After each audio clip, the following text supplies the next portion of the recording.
I have made so many animal cakes, but this is by far our most requested. We're making a horse cake. My name is Lori and you are watching The Icing Artist. This horse cake is going to be like a chocolate lover's dream. We're gonna be making a 6-inch round chocolate cake and smothering it in chocolate buttercream icing. I don't know what it is about chocolate buttercream, but it fills this entire room with like chocolatey goodness. So I started by layering up my chocolate cake with that chocolate buttercream icing. Because this cake is so tall, and it needs to be tall because we need to make room for like, you know, the entire horse's face and mane and all those things. It is very wobbly, so you just wanna be careful while you're icing it. Next, I'm just going to crumb coat the cake with the same chocolate buttercream icing. I added a little bit of water to it to make it a bit softer consistency so it's easier to crumb coat. I don't know if you guys have the same problem, but I have an issue smoothing out cakes to perfection. I always like try to over smooth and they never get smooth. I end up doing a worse job. So I just took a napkin I just got at the dollar store, rub it on the sides of the cake and the top of the cake. You peel that off and it gives you a nice smooth finish and gets off all those little bits. I used that same technique in our back to school Crayola cake, which went super viral. Thank you guys for everyone who watched it. If you haven't seen it, I will leave a link right here. You can just click the eye. For the horse's patch right on the front of his face, I decided to do that out of fondant. So I rolled that out nice and thin and just used my pizza cutter to kind of cut out, not a perfectly tapered thing. You want it to be slightly wavy because it's more like a patch. Added some water right to my fondant and then just glued that right to the front of the cake.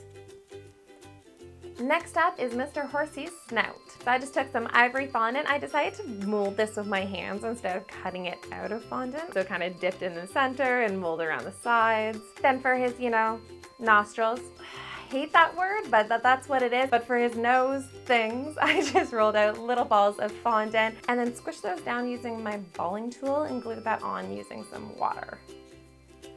Stuck that right on the front of the cake. If you guys have not subscribed to this awesome channel yet, man, hit that subscribe button down below. I promise you won't regret it. Next up, we're gonna give this horse some big pointy ears. So I just rolled out my brown fondant nice and thick and then cut out some nice triangles and did the same thing with my ivory fondant. Layered those up with some water and I just kind of cupped the one end a little bit. So when they sit on the cake, they sit more, you know, cupped like, and I just set those aside for now so we can move on with the rest of the decorations. Now the eyes are the most important part of any animal cake because this is what makes it look really cutesy and cartoony. So for this one, I'm going to cut out some ovals out of black fondant and I want to give him some like lower lashes. So I just took a little piece of black fondant, kind of, you know, pinched that with my fingers till it was tapered. I did the same thing with like a little piece and then just cut out the shape with the oval and stuck that to the eye. I feel like this was the trickiest little fidgety part of this cake. I then added a little white oval and then a little speck of white into the corner of the eye. Very, very carefully stuck those onto the cake because if they're too close together, he looks really weird. And if they're too far apart, he also looks really weird.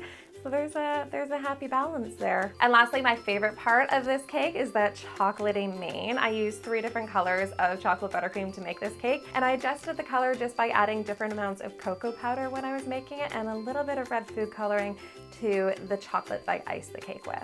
And just like my unicorn cake, I used my 1M piping tip and just made a bunch of swirls using the different colors of chocolate buttercream. Once I was done with that, I just stuck those ears right into the buttercream and the buttercream holds up the ears.